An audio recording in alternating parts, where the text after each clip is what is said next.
திருநாவுக்கரசு அவர்கள் எழுதிய சுயமரியாதை இயக்க வரலாறு நூல் வெளியீட்டு விழா ஆசிரியர் கி வீரமணி வெளியிட ஆராசா பெற்றுக் கொள்கிறார். வரும் சனிக்கிழமை காலை 10 மணிக்கு கலைஞர் அரங்கம், அண்ணா அறிவாலயம். இஸ்லாமிய முறைப்படி அறுக்கப்பட்ட விஷயத்தை நீங்க ஏன் எங்க கொடுக்குறீங்க? உங்களுடைய சமஸ்கிருத மந்திரத்தில் சொல்லி வேணா அருங்க, யார் வேண்டாம்னு சொன்னா சங்கர மடத்துல ஆளை கூப்பிட்டு வந்து நீ வேணா அறுத்து பண்ணுங்க. இல்லை எச்ராஜா இருக்காரு, எச்ராஜா வச்சு கடா விட்டுங்க. ஒரு பக்கத்தில் சீமான் பெரியார் முஸ்லாமியர்களுக்கு எதிராக இருந்தான்னு பேசுனாங்க. இன்னொரு பக்கத்தில் இஸ்லாமியர் உடைக்கணும்னு இவங்க தான் பேசுறாங்க. அவர் ஏதோ வேல் தூக்கி நான் முருகனை பார்க்குறேன், தமிழ் கடவுள் முருகன் சொன்னாங்க. இப்போ திருப்பரங்குன்றம் மலை இடிக்கிறேன், தமிழ் திருப்பரங்குன்றம் மலையை வச்சு தர்கா இடிக்கணும்னு நிற்கிறான். இன்னைக்கு சீமான இறங்கிருக்கணும்ல. ஈரோடு கிழக்கு சட்டமன்ற தொகுதியில் அவங்க ஓரளவுக்கு வாக்கு சதவீதத்தை அதிகரிச்சிருக்கிறோம். திமுகவும் போட்டி போடாமல் இருந்ததுன்னு வச்சுக்கோங்களேன். யாருமே போட்டி போடலனாலும் கூட சீமானால் டெபாசிட் வாங்க முடியுமான்னு தெரியும். பெரியார் சர்ச்சை எழுந்த பிறகுதான் பல நிர்வாகிகள் வெளியில வரதையும் நாத்தாக்கள் பார்க்க முடியும். அதுக்கான காரணங்கள் எங்கிருந்து நடந்தது? மூணாவதா எந்த லாங்குவேஜ் வேணா எடுத்துக்கங்க, அதுக்கு ஹிந்தி கட்டாயம் இல்லை. மூன்றாவதாக எந்த மொழியை வேணா படிக்கலாம்னா காஷ்மீரி மொழியை கற்றுக்க சொல்லுங்க, கேந்திரிய வித்யாலயாவில் பஞ்சாபியை கற்றுக்க சொல்லுங்க.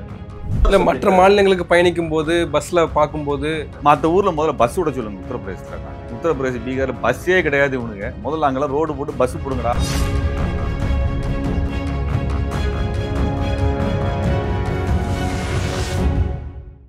சவுத்பி நேயர்களுக்கு வணக்கம். இந்த நேர்காணலில் நாம் சிந்திக்கிருப்பவர் மே 17 இயக்கத்தின் ஒருங்கிணைப்பாளர் தோழர் திருமுருகன் காந்தி அவர்கள். வணக்கம். வணக்கம். திருப்பரங்குன்றம் இஷ்யூ பொறுத்த வரைக்கும் இப்போ மீண்டும் சென்னை உயர்நீதிமன்ற மதுரை கிளை ஒரு முக்கியமான தீர்ப்பு கொடுத்துருக்காங்க. எல்லா திருப்பரங்குன்றம் வழக்குகளையும் நாங்கள் தள்ளுபடி பண்ணுறோம் அப்படின்ட்டாங்க. சண்டை மக்கள் போட மாட்டாங்க, ஆனால் நீங்கள் போட வச்சிருவீங்க போல அப்படின்னு சொல்லி அத்தனை வழக்கும் தள்ளுபடி பண்ணியிருக்காங்க. இன்னொரு புறம் எல்முருகன் திருப்பரங்குன்றம் மலைக்கு மேலே ஏற முயற்சி பண்ணுறாரு. அப்போ காவல்துறை தடுத்து நிறுத்துறாங்க. ஒரு எம்பிக்கே இந்த நிலைமையா அப்படின்னு இப்போ தமிழக டிஜிபிக்கு அண்ணாமலை கடிதம் எழுதியிருக்காரு. நீங்கள் எப்படி அனுமதிக்க மறுத்தீங்க அப்படின்னு. இப்போ இந்த விவகாரத்தை நீங்கள் எப்படி பார்க்குது? திருப்பரங்குன்றம் மலை வைத்து கொண்டு பாரதிய ஜனதா கட்சி மத கலவரத்தை உருவாக்கணும்னு நினைக்கிறாங்க. இப்போ எங்கள் குடும்பத்துக்கு நாங்கள் அம்மா இருந்த வரைக்கும் திருப்பரங்குன்றத்துக்கு ஆண்டுதோறும் போவோம். சின்ன வயசில் எனக்கும் தங்கச்சிக்கும் அங்கே தான் முட்டை அடித்தாங்க. முதல் முட்டை திருப்பரங்குன்றத்தில் தான் அடித்து போனாங்க. அதனால் குடும்பத்துக்கு ரொம்ப நெருக்கமான ஒரு கோவில் தான் அது. அங்கே அதே மாதிரி இந்த தர்காவும் அந்த காலத்திலிருந்தே அறியப்பட்ட ஒன்று தான். அது வேண்டுதல் எல்லாருமே பண்ணுவாங்க. எங்கள் வீட்டில் இருக்கக்கூடிய என்னோட அம்மா தான் எங்கள் வீட்டில் கடவுள் பக்தி உடையவங்க. அவங்க அவங்க அடிப்படையில் முருக பக்தர், மாரியம்மன் எங்கே இருந்தாலுமே அந்த மாரியம்மன் பக்தர். அவங்க தர்கா வழிபாடும் அவங்களுக்கு உடன்பாடான ஒன்று தான் அவங்களுக்கு. அதனால் நாகூர் தர்கா ரெகுலராக போகக்கூடிய ஒருத்தவங்க தான். சமயபுரம் போயிட்டு நாகூர் தர்கா போவாங்க. வேளாங்கண்ணியும் அவங்களுக்கு ஒரு பட்டியல் இருக்கும். இந்த ஆண்டு இறுதித் தேர்வு முடிஞ்ச உடனே வரக்கூடிய விடுமுறை, கோடை விடுமுறையில் கண்டிப்பாக அந்த கோயில்கள்லாம் போய் பார்த்துட்டு வரணும். அவங்களுக்கு அது ஒரு இது மாதிரி இருக்கும். அதனால் இது இந்த உறவுகள் ரொம்ப இயல்பாகவே எல்லா குடும்பங்களோடும் இருந்த உறவுகள். அதனால் இவங்க சொல்கிற மாதிரி இந்த மாதிரி மேலே இருந்த தர்கா எந்த வகையிலையுமே பாதிக்கப்பட்டது கிடையாது. ஏதாவது இங்கே நம்மளுடைய வழிபாட்டு முறைகளை பாதித்தது கிடையாது. அடிப்படையில் தர்கா வழிபாடு என்பதே நம்மளுடைய பண்பாட்டினுடைய நீட்சி தான். மூத்தோர் வழிபாடு அப்படிங்கிற அடிப்படையில் அல்லது சமூகத்திலே ஒரு நல்ல பணிகளை செய்தவர்களுக்கு மரியாதை செலுத்துறது. சாய்பாபான்னு சொல்கிறோமே, அவர் ஒரு இஸ்லாமியர் அப்படிங்கிற எல்லாத்துக்குமே தெரிஞ்ச விஷயம். நல்ல பணிகளை செய்திருக்காங்கிறப்ப அவரை ஒரு மூத்தவராக வணங்குறது, கடவுளாக கொண்டாடுறது அப்படிங்கிறது இங்கே இருக்கக்கூடிய ஒரு பண்பாடு தான். இது இஸ்லாத்தில் கிடையாது. அவங்கள நீங்கள் இஸ்லாமிய மத குருமாரில் கேட்டிங்கன்னா அவங்க இதை ஏற்றுக்க மாட்டாங்க. அப்போ தர்கா வழிபாடு என்பது இங்கே தமிழ் பண்பாட்டினோடு வரக்கூடிய ஒரு வெளிப்பாடு முறை தான். ஒரு நன்றி செலுத்துதல் முறை, நம்பிக்கை முறை, ஏழை எளிய மக்களுடைய அவருடைய நம்பிக்கைகளை வைத்து அவர் வழங்கக்கூடிய ஒரு முறை தான் அது. இன்றைக்கும் பார்த்தீங்கன்னா அந்த உமரப்புலவர், சீரா புராணத்தை இயற்றிய உமரப்புலவர். சீரா புராணம் என்பது நபிகள் நாயகத்தினுடைய வரலாறை எழுதிய ஒரு சீரா புராணம் என்கின்ற இலக்கிய படைப்பு. அதை எழுதி உமரப்புலவர் பிறந்த ஊரில் பிற சமூகத்தை சார்ந்தவர்கள், நீங்கள் முக்குளத்தூர் சமூகமோ அல்லது கோனார் சமூகமோ இது போன்ற பல சமூகத்தை சார்ந்தவர்கள் அந்த உமருங்கிற பெயரை குடும்பத்துக்கு வைக்கிற வழக்கம்லாம் இன்னும் இருக்குது. இன்னும் அவருடைய சமாதியில் போய் அதற்கான மரியாதை செலுத்துகிற பழக்கம்லாம் இங்கே இருக்குது. அதே மாதிரி உங்களுக்கு நாகூர் தர்காவிற்கோ அல்லது இது போன்று இருக்கக்கூடிய தர்காங்களுக்கு சந்தனக்கூடு வைக்கிறாங்கன்னா, சந்தனக்கூடு வைக்கிறது பிற சமூகங்கள் செய்யக்கூடிய பழக்கம் இன்னைக்கு இருக்குது. அதனால வந்து இது ஒரு பண்பாட்டு வெளிப்பாடு. ஒரு மத நம்பிக்கையின் மீது அந்த மண்ணினுடைய பண்பாடு வந்து சேரும் பொழுது உருவாகக்கூடிய ஒரு வெளிப்படுத்துகின்ற ஒரு இறை வணக்க முறையாக இது வந்திருக்கிறது. பண்பாட்டு வெளிப்பாட்டு முறையாக இருக்கிறது. அ நீங்க வேட்டி கட்டுவது என்பது மதத்திற்கு அப்பாற்பட்ட ஒரு ஒரு ஒரு வழக்கம் தானே, பண்பாடு தானே. அந்த மாதிரியான ஒரு முறை தான்.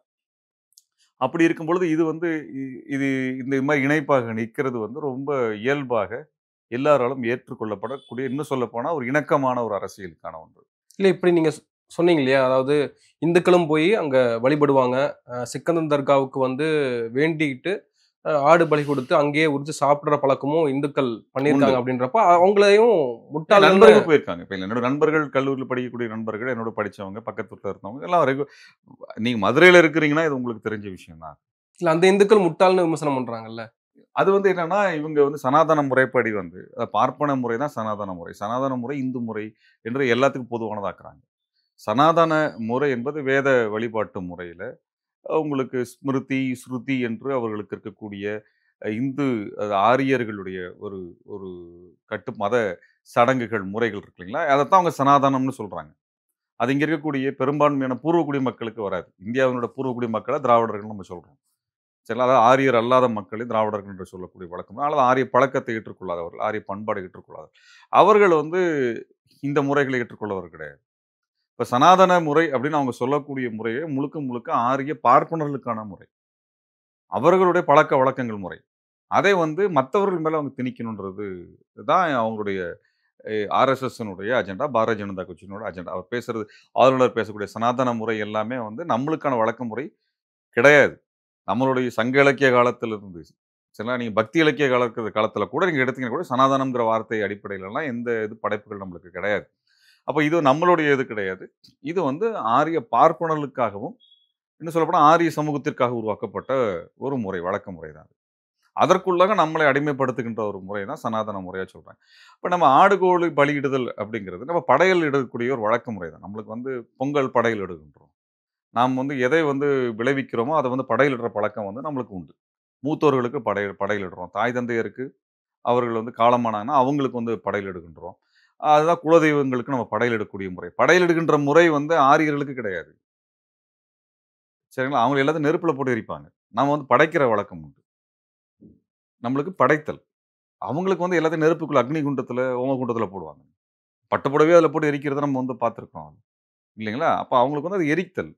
அது அழித்தல் தான் அவங்களுக்கு. நம்மளுக்கு அது கிடையாது. நம்ம வந்து அவங்களுக்கு படையலிடுறோம். இதெல்லாம் நாங்க நாங்க வந்து உருவாக்கியிருக்கிறோம். இத உருவாக்குறதுக்கு காரணமாக இருந்த உங்களுக்கு, நாங்கள் வந்து படையலிடுகின்றோம். அப்படின்னு சொல்லிட்டு அது மக்களுக்கே பிரிச்சு குடுப்பாங்க அத. இப்ப கிடா வெட்டுறாங்க, அல்லது பொங்கல் சமைக்கிறாங்கன்னா, என்ன பண்ணுவாங்க? நீங்க மாரியம்மன் கோயில்லயோ, மத்த இடத்துல இப்ப என்ன பண்றாங்க? எடுத்து எல்லாத்துக்கும் குடுப்பாங்க. கூழ் குடுக்குறாங்களா? கூழ் ஊத்துறதுன்னு சொல்றாங்களே, எல்லாத்துக்கும் குடுக்குறாங்க இல்லையா? இது ஆரிய முறையில எங்கேயாவது நீங்க பார்த்துருக்கீங்களா? எந்த முறையில இப்படி ஒண்ணு ஒண்ணு பார்த்துருக்கீங்களா? அது கிடையாது. இப்ப நம்மளுதுல வந்து கடவுளுக்கு படையலிடுதல் என்பது என்ன அர்த்தம்னா, அது கடவுளுக்கு குடுத்துவிட்டு அதை வந்து மக்களுக்கு பகிர்ந்து குடுப்பது தான். அப்ப அப்படிதான் ஆடு, கோழு பலியிடுதல் அப்படிங்கிறது நம்மளுடைய வழக்க முறை அது. ரொம்ப இயல்பான ஒரு முறை. நீங்க இன்னும் மதுரை பக்கத்துல உடம்பு சரியில்லன்னு சொல்லிட்டீங்கனாலே, போகும்போது ஒரு வெடக்கோழி புடிச்சிட்டு போவாங்க. இல்ல வாய்ப்பு இருக்குன்னா ஒரு ஒரு ஆட்ட இழுத்துட்டு போவாங்க. சரிங்களா? அது ரொம்ப இயல்பான ஒரு பண்பாட்டு முறை தான் அது. அதை பலியிட்டு பண்ணக்கூடிய முறை தான் அது. இன்றைக்கும் நம்ம பார்க்குறோம். ஆண்கள் மட்டும் பங்கேற்ற ஒரு அ விருந்து, அசைவ விருந்துலாம் பார்க்குறோமே, அதெல்லாம் எங்க நடக்குது? கோயில் விழாத்துல தான நடக்குது அது. இந்த திருப்பரங்குன்றம் இஷ்யூ எழுந்தப்போ வந்து மிகப்பெரிய அளவுக்கு பேசுபொருளாச்சு.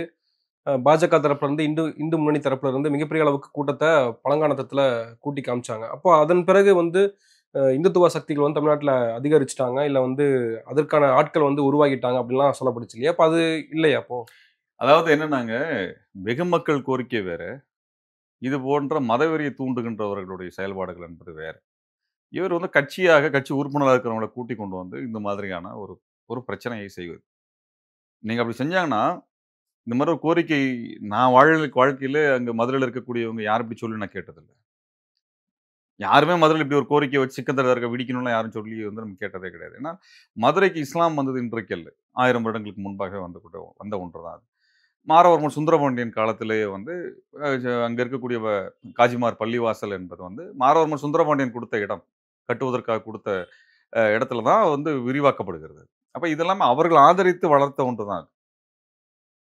சரிங்களா? அதனால அது புதுசா ஒரு விஷயம் மாரி கிடையாது.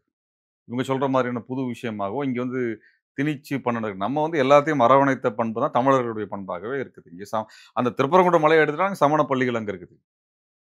திருப்பரங்குன்றம் மலை இருக்குது, தர்கா இருக்குது. அப்ப எல்லாமே சேர்ந்த ஒரு இடத்துல விட இத விட ஒரு அற்புதமான ஒரு இணைப்பு வந்து வேற எங்க வந்து இல்ல பார்ப்பீங்க மக்கள் நீங்க? ஒற்றுமையா இருக்காங்க அப்படின்னா, எல்முருகன அலோவ் பண்ணியிருக்கலாம்ல. அவர் இல்லைங்க போனா ஏதாவது பிரச்சனை எல்முருகனுடைய நோக்கம் என்ன?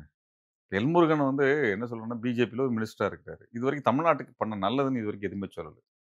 உதயமண்டலத்தில அவர் தேர்தல் நின்னப்ப எதிர்த்து நின்னு பிரச்சாரம் பண்ணோம். எந்த இடத்துலயுமே வந்து அவருக்கு பெரிய மக்கள் ஆதரவும் ஒண்ணும் இல்ல. அவர் வந்து மக்களுக்கு நல்லது பண்ணுனா, நீங்க என்ன நல்லது பண்ணீங்கன்னு சொல்லுங்கன்னு நாங்க நேரடியாவே பரப்புரையில கேட்டோம். இதெல்லாம் எல்முருகன் சொல்லட்டும். நல்லது பண்ணணும்னு சொல்லிட்டு. நான் அப்படி ஒண்ணும் அவரோட எதுவுமே சொல்ல முடியாது. ஏன்னா பிஜேபிக்குடைய ஒரு நோக்கம்லாம் கிடையாது.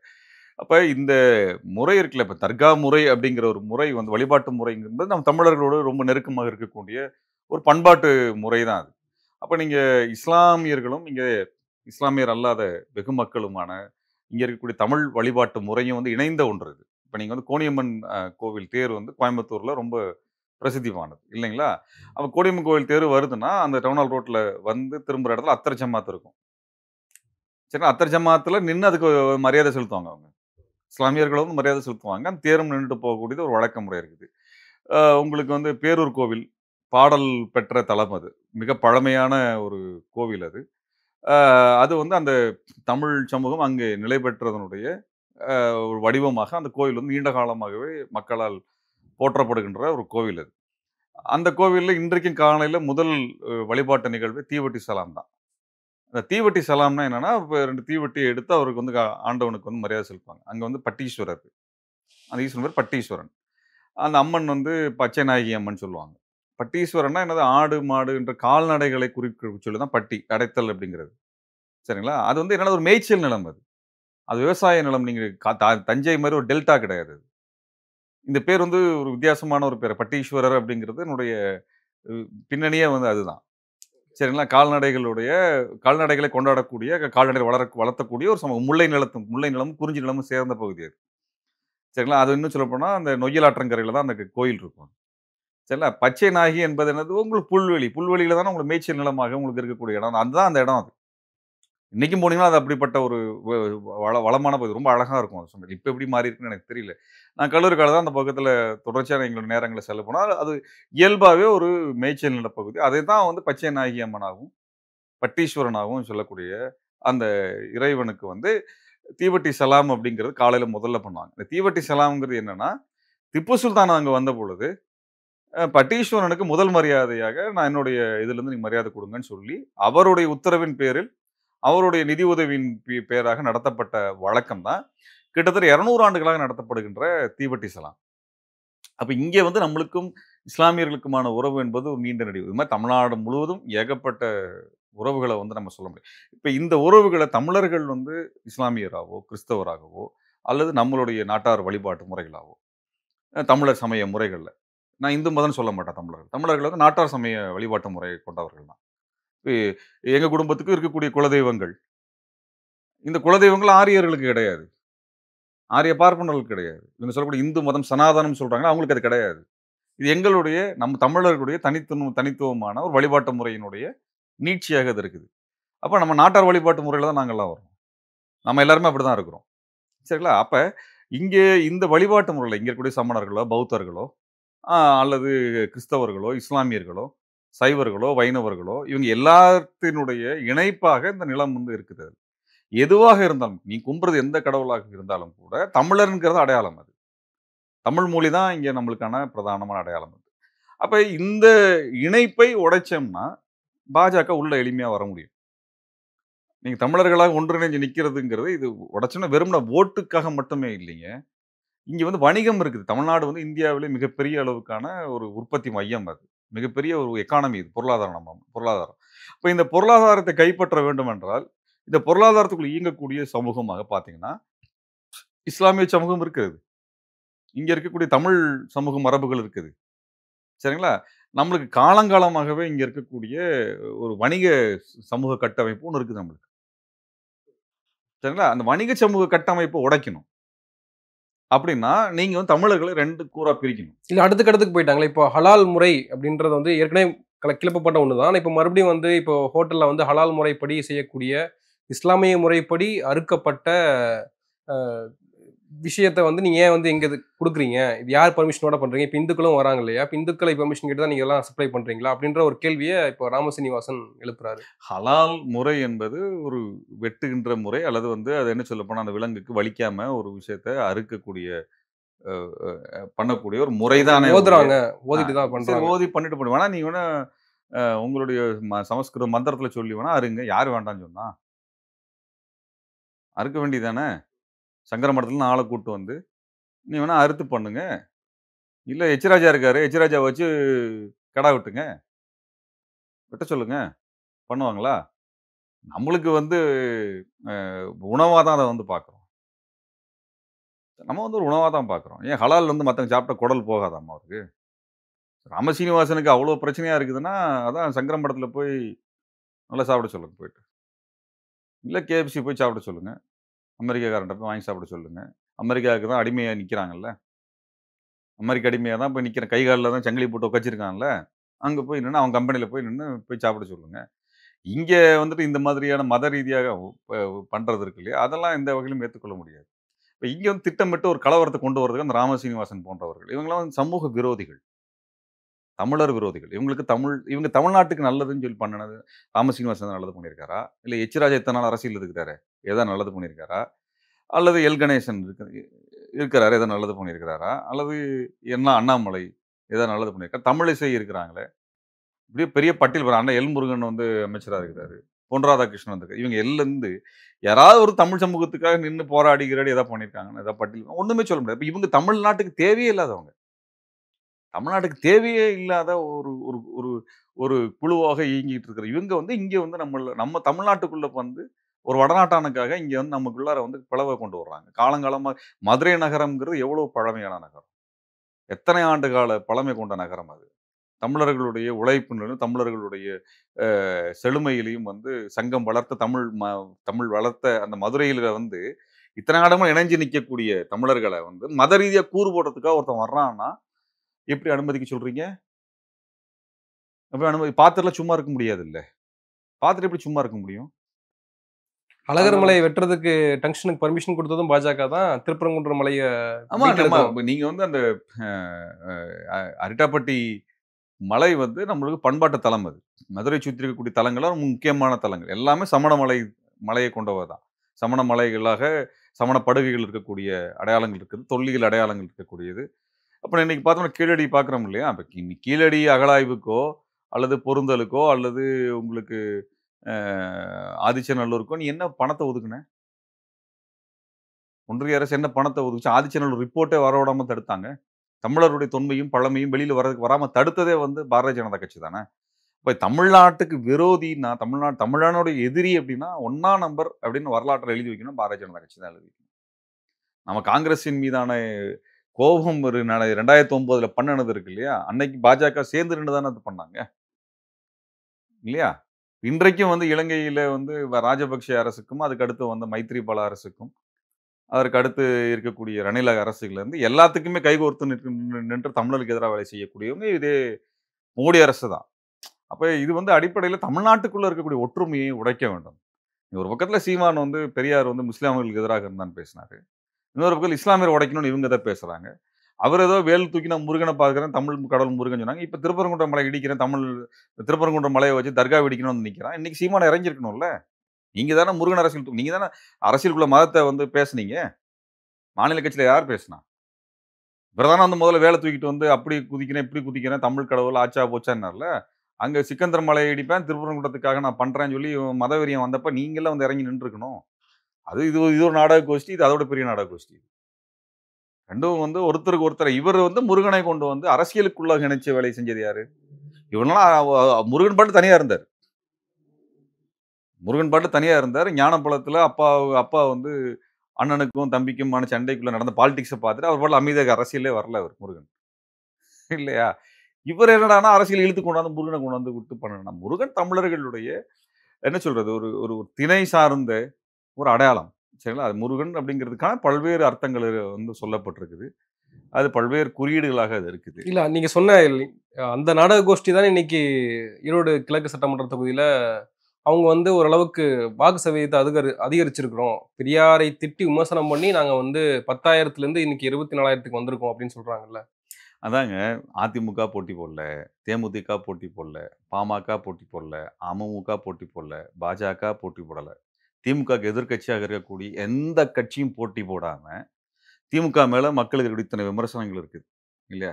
இதுக்கு நடுவுல உங்களால 20,000 சொச்சம் ஓட்டு தான் வாங்க முடியும் அப்படின்னா, திமுகவும் போட்டி போடாம இருந்ததுன்னு வச்சுக்கோங்களேன். யாருமே போட்டி போடலனாலும் கூட சீமானால் டெபாசிட் வாங்க முடியுமான்னு தெரியாது. அதான் உண்மை. நாங்க இந்த ஈரோட்டுல ஒவ்வொரு தெருவுலயும் என்ன அரசியல் இருந்ததுன்னு எங்களுக்கு நல்லா தெரியும். இங்க தொலைக்காட்சியில பேசக்கூடிய யாரையும் விட ஈரோட்டு தொகுதியில தேர்தலில 10 நாளாக வீதி வீதியாக, வீடு வீடாக போனவர்கள் நாங்க. அந்த மக்கள் மனநிலை என்னன்னு எங்களுக்கு தெரியும். ஏன் சீமானால வீதி வீதியாக, தெரு தெருவாக, சாலை சாலையாக, பெரிய சாலைகள்ல போய் ஓட்டு கேட்டு போக முடியல. கடைசியா தான் போக ஆரம்பிச்சார். ஏன் போக முடியல? மக்கள் எதிர்ப்பு இருந்தது.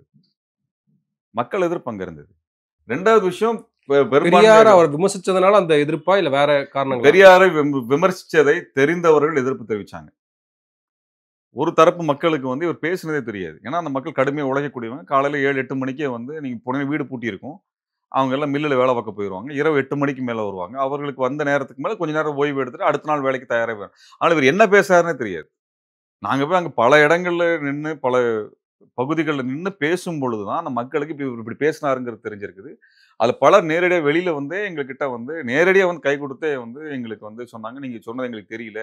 எங்க ஊர்க்காரரு எங்களுக்கு இவ்வளவோ பண்ணியிருக்காரு. அவர வந்து நாங்க சொல்றதை அனுமதிக்க மாட்டோம் நாங்க. என்னன்னா, ஒரு பகுதியில வந்து கேட்ட பொழுது, அந்த மக்களும் சொன்னாங்க. நான் இப்படி பெரியார பத்தி பேசியிருக்காருன்னு அவங்க சொன்ன பொழுது, அந்த ஏரியால இருக்கக்கூடிய வயசானவங்க, பெரியவங்க அவங்கெல்லாம் வந்து சொன்னாங்க, "இல்ல இந்த பகுதியே வந்து பெரியார் எங்களுக்கு குடுத்ததா எங்க தாத்தா சொல்லுவாங்க." அப்படின்னு அவங்க சொல்லியிருக்கிறாங்க. இன்னொரு இடத்துக்கு போனோம்னா, நாங்க பஞ்சம் பிழைக்க வந்தபொழுது எங்களுக்கான எல்லா உதவியும் பண்ணி குடுத்து, நாங்க இன்னைக்கு குடியிருக்கிறது இந்த இடத்த எங்களுக்கு வந்து ஏற்பாடு பண்ணி குடுத்ததே பெரியாரு. இன்னொரு பகுதியில என்ன சொல்லியிருக்காங்கன்னா, அந்த காலத்துல வந்து எங்களுக்கு வந்து எந்த விதமான தங்கு தடையும் இல்லாமல் தண்ணீர் குடிக்கிறதுக்கான ஏற்பாடு பண்ணி குடுத்தவர் பெரியார் தான். எங்க பகுதி தண்ணி எடுக்கக்கூடாதுன்னு சொல்லுவாங்க, சாதி ரீதியா. அந்த சமயத்துல எங்களுக்கு தண்ணீர் ஏற்பாடு பண்ணி குடுத்தது எல்லாமே பெரியார் தான். மருத்துவமனை கட்டுறதுக்காக குடுத்தது பெரியார் தான். பெரியார் வந்து மிகப்பெரிய பணக்கார குடும்பம் தான் அவங்க குடும்பம். அவங்களுடைய வீடுகள் அங்க இருக்குது. அந்த வீடுகள்ல வந்து நீங்க ஈரோட்ல இருக்கக்கூடிய மத்த பகுதி, மத்த இடங்கள்ல இருக்க வாடகையை விட மிக குறைந்த வாடகை தான் வாங்குறாங்கன்னா, குடியிருக்கிறவங்க சொல்றாங்க.